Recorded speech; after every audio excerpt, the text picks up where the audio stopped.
నమస్తే అండి. నేను మీ Ashwini. Welcome back to Ashwini thoughts.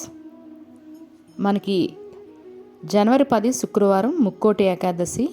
మరి ముక్కోటి ఏకాదశి రోజు పూజ అవనియండి, వెంకటేశ్వర స్వామి దర్శనం అవనియండి, ఆ రోజు చేసే ప్రతిదీ చాలా ముఖ్యమైనదండి.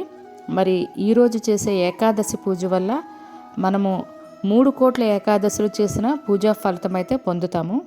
మరి ఈ ముక్కోటి ఏకాదశి రోజు ప్రత్యేకించి పిండి దీపంతో మనము స్వామివారిని ఆరాధించినట్లయితే చాలా మంచిదండి. ఎందుకంటే స్వామివారికి ఇష్టమైనది పిండి దీపారాధన కదా. మరి ఈ వరి పిండితో దీపారాధన అంటే దీపాలు చేస్తామండి, చాలా క్రాక్లు వచ్చేయడము, లేకపోతే నూనె పక్క నుండి ఒలిగిపోవడము ఇలా అయితే జరుగుతూ ఉంటాయి. సింపుల్గా 5 నిమిషాల్లో మనం ప్రమిదలు అన్నీ ఒకటే సైజులో చక్కగా చేసుకోవచ్చండి. అది ఏ విధంగా అనేది ఇప్పుడు చూద్దాము. ముందుగా వరిపిండిలో ఎటువంటి పురుగులు కానీ లేకపోతే ఉండలు చుట్టేయడం ఇలా ఉంటుంది కదండి, తడి తగిలిన ఎక్కడ అలాంటివి ఏవి లేకుండా జల్లించి పెట్టుకోవాలండి. మనం ఎన్ని ప్రమిదలు చేద్దాం అనుకుంటే దానికి సరిపడా పిండి అయితే తీసుకొని కొంచెం బెల్లం, ఎక్కువగా మరీ కాకుండా అండి చూపిస్తున్నట్టు కొంచెం బెల్లం, కొంచెం ఆవు పాలు, కొంచెం ఆవు నెయ్యి వేసుకోవాలండి. కుదిరితే అంటే ఉంటే ఆవు పాలు ఆవు నెయ్యి, లేకపోతే ఓన్లీ నీళ్ళు వేసుకొని చేసుకోవచ్చు. అంతేగాని గేదె పాలు వాడకండి. మనం తీసుకునే ప్యాకెట్ పాలు కూడా ఆవు పాలు అని మీరు నమ్మితే వాటిని వాడండి. పిండి కలిపేటప్పుడు కొంచెం కొంచెంగా నీళ్ళు వేసుకుంటూ చపాతీ ముద్ద ఎలా కలుపుతామో అదే విధంగా మనం కలుపుకోవాలి. ఇలా కలుపుకొని కొంచెంసేపు పక్కన పెట్టుకొని మనం ఒక 5 నిమిషాలు పక్కన పెట్టుకుంటే ముద్ద మనకు చాలా బాగా వస్తుంది అన్నమాట. ఒక 5 నిమిషాలు మాత్రం పక్కన ఉంచాలి. ఇలా ఉంచిన తర్వాత నేనైతే చిన్న గిన్నె తీసుకున్నానండి. మీరు చూస్తున్నట్టు మీరు కావాలంటే మనం తీసుకునే టీ గ్లాస్ అవనియండి, గాజు గ్లాసులు ఉంటాయి కదండి చిన్నవి, చిన్న సైజు అవే అవనియండి, ఏవైనా తీసుకోవచ్చు సైజులు బట్టి. అంటే మనం ఏం సైజు కావాలనుకుంటే ఆ సైజు. నేనైతే ఈ రకంగా తీసుకున్నాను. ఇలా తీసుకొని మనం మొత్తం దాని నిండా ఫిల్ చేసి ఈ రకంగా చపాతీ కర్ర, మన ప్రతి ఇళ్లలో చపాతీ కర్ర ఉంటుంది కదండి మనం పాముకునేది, ఆ చపాతీ కర్రని మీరు దాని కిందకి అడుస్తూ ఉంటే ముద్ద పైకి వచ్చేస్తూ ఉంటుంది, ఈజీగా వచ్చేస్తుంది అన్నమాట. మనం అంటుకోకుండా ఉండడానికి ముందుగా ఏ గిన్నె తీసుకుంటే గిన్నె, గ్లాస్ తీసుకుంటే గ్లాస్, దానికి పొడిపిండి కొంచెం వరిపిండి పక్కన పెట్టుకొని ఆ పొడిపిండిని ప్రతి దీపం ప్రమిద చేసేటప్పుడు ప్రతిసారి మీరు ఆ పొడిపిండిని గిన్నెకైనా గ్లాస్కైనా పామాలండి. అలా పామడం వల్ల ఈజీగా మనకి ఇలా చూసారా, మీకు వీడియోలో చూస్తున్నట్టు చక్కగా వచ్చేస్తుంది. ఎక్కడైనా క్రాక్స్ కానీ చిన్న అనిపిస్తే జస్ట్ మన అంతలో చిన్న అడ్జస్ట్ చేసుకుంటే సరిపోతుంది. కానీ నీట్గా ఒక కొబ్బరి చిప్పలో మనం దీపం పెడితే ఏ రకంగా ఉంటుందో అంత కరెక్ట్గా వస్తుంది. మనము ఈ చపాతీ కర్రతో అడ్డం వల్ల లోపల మీకు లోతు కూడా బాగా వస్తుందండి. అంటే ఎక్కువ నూనె వేసుకోవచ్చు, ఎక్కువసేపు మనకి దీపం అనేది నిండుగా ఉంటుంది. చూసారా, నేను ఇలా అడుస్తుంటేనే మామూలుగా బయటకు వచ్చేస్తూ ఉంటుంది మీకు దీపం ప్రమిద అనేది. లేదు మీకు ఏమైనా చిన్న చేసేటప్పుడు ఇబ్బంది ఉన్నా కిందకి ఇలా వేసి కొట్టినా దాన్ని ఇలా అంత సింపుల్గా ఈజీగా వచ్చేస్తుందండి. దాని నిండా ఎక్కువ ఆయిల్ అవనియండి, నెయ్యి అవనియండి పడుతుంది కూడా.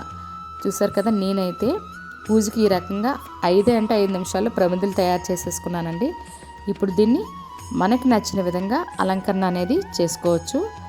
నేనైతే ఈ రకంగా చేసుకున్నాను కదండి. అలంకరణ చేసుకోవడానికి గంధము, పసుపు కలిపి ఒక గిన్నెలో తీసుకొని కుంకుమ వేరే గిన్నెలో కలిపిందే తీసుకున్నానండి. కుంకుమ కూడా కొంచెం వాటర్లో కలపడం వల్ల మనం బొట్లు పెట్టుకునేటప్పుడు మొత్తం అంతా ఈక్వల్గా అంటుకుంటుంది. మరలా మనకు ఆరిన తర్వాత కూడా అంటే రాలిపోవడం ఎక్కడైనా లేకపోవడం అంటే ఉండదన్నమాట. కాబట్టి కుంకుమ కూడా నీటిలో కలిపి పెట్టుకుంటే చక్కగా బొట్టు అనేది అందంగా కనిపిస్తుంది.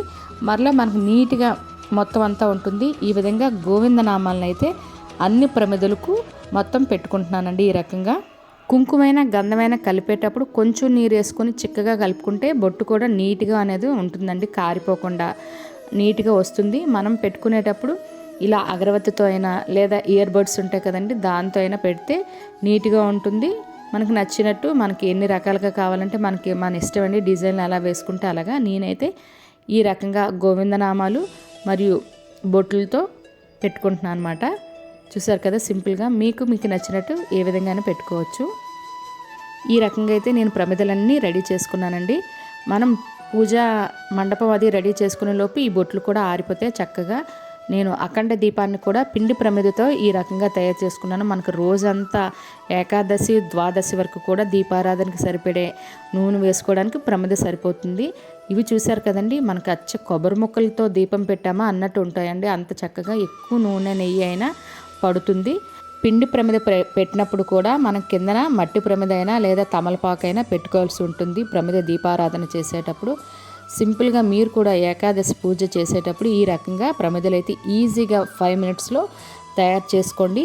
మీకు ముక్కోటి ఏకాదశి పూజ వీడియో కావాలంటే నేను అన్కట్స్లో ఈ వీడియో చివరిన పెడతానండి, సింపుల్గా పూజ చేసుకోవడానికి.